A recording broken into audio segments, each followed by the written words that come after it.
Olá, eu sou Carlos Cabral e esse é o Cyber Morning Call, edição de 10 de maio de 2022.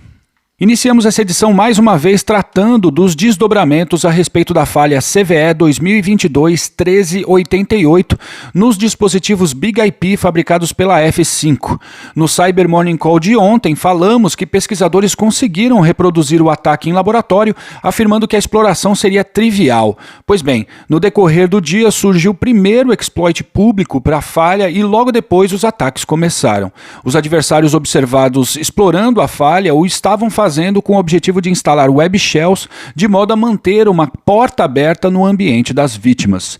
Segundo a apuração da Blipping Computer, havia ontem mais de 2.500 instalações do Big IP vulneráveis e expostas à internet. Recomendamos a homologação e instalação dos patches em caráter emergencial. E a Microsoft corrigiu uma falha que afeta os produtos Azure Synapse Pipelines e Azure Data Factory e que permitia que atacantes executassem comandos remotos. A vulnerabilidade foi catalogada como CVE 2022-29972 e foi corrigida no dia 15 de abril, sem qualquer evidência de que tenha ocorrido algum tipo de ataque em que ela pudesse ter sido explorada antes da liberação da correção. Segundo o comunicado, a Microsoft afirma que, abre aspas, a vulnerabilidade poderia ter permitido que um atacante executasse comandos remotos através da infraestrutura de Integration Runtime, não se limitando a um único tenant, fecha aspas. Ou seja, ela tornaria possível furar o isolamento que separa os dados dos clientes da Azure que usam os produtos afetados.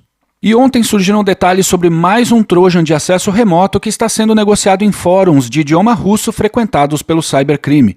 Pesquisadores da BlackBerry documentaram a ameaça batizada como DC-Rat ou Dark Crystal Rat, a qual não é nova no cenário de malware, mas cujo acesso tem sido negociado a preços muito abaixo do que é comumente praticado, iniciando em 500 rublos, aproximadamente R$ 37,00 por 2 meses de uso. A ameaça é escrita em .NET e tem uma estrutura modular que permite a ativação e desativação de plugins, o que pode proporcionar atividades de reconhecimento, vigilância, execução arbitrária de código, ataques de DDoS e roubo de dados.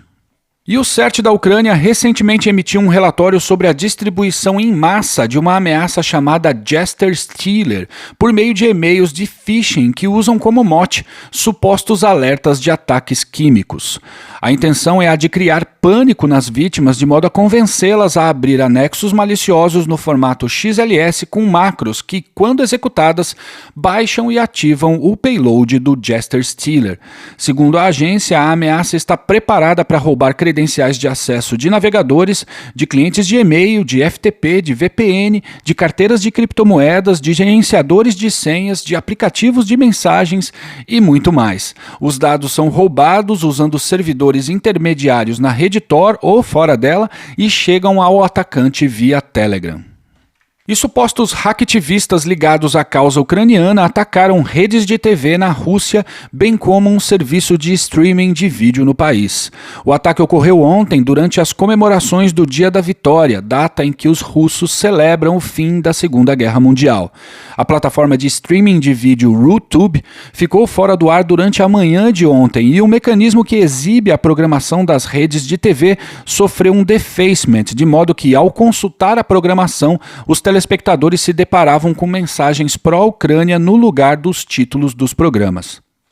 Por fim, o recém-empossado presidente da Costa Rica, Rodrigo Chaves Robles, assumiu o governo no último domingo, colocando o país em estado de emergência nacional por causa do ataque conduzido há 2 semanas pelos operadores do ransomware Conti, o qual tem afetado múltiplas organizações do governo. As entidades que mais têm sofrido com o incidente são as da área financeira, sendo que as operações do Tesouro do país estão interrompidas. Além disso, o país está tendo que lidar com os problemas ligados ao vazamento dos dados feito pela quadrilha, pois, claro, o governo não pagou o resgate. Até o momento, 672 GB com informações de cidadãos costarriquenhos, sobretudo dados tributários, foram postados na página do Conte. E é isso por hoje, obrigado por ouvirem o Cyber Morning Call e tenham um bom dia. Você ouviu o Cyber Morning Call, o podcast de cibersegurança da Tempest. Nos siga em seu tocador de podcast para ter acesso a um novo episódio a cada dia.